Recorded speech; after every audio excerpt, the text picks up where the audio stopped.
सकाळी मी 5 वाजता उठलो, गायांचं उरकलं, आणखी गाय धुवून किटली इथं समोर ठेवली ना, तिथं फिरायच्या पुढेच गेलो तर लगेच सायरनचा आवाज आला. आता म्हणलं मागे यावा, तर परत धोका हल्ला होईल, त्याच्यामध्ये मी सरळ पुढे निघून गेलो.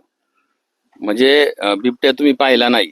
नाही पाहिलं ना, वळून पाहिल्यावर सायरनचा ज्या वेळेला आवाज आला त्या वेळेला पाहिलं, इथं बारक पिल्लू होतं, पुढं मादी होती. म्हणजे जसा सायरन वाजला तसं तुम्ही अलर्ट झालो आणि मग तुम्ही पाहिलं मागं वळून पाहिलं आणि तसाच मग घराकडं निघून गेलो. तर जे काही जुन्नर तालुक्यामध्ये बिबट्याचं प्रमाण आहे ते खूप मोठ्या प्रमाणामध्ये बिबट आज या भागामध्ये आणि आजूबाजूला ऊसाची शेती असल्यामुळं या ठिकाणी बिबट्या आज दिसलेला आहे. परंतु जर सायरन नसता वाजला तर नाही, मग कदाचित एकतर मी थांबलो असतो, नाही तर तो माझ्याकडे आला असता, नाही तर मी त्याच्याकडे आलो असतो.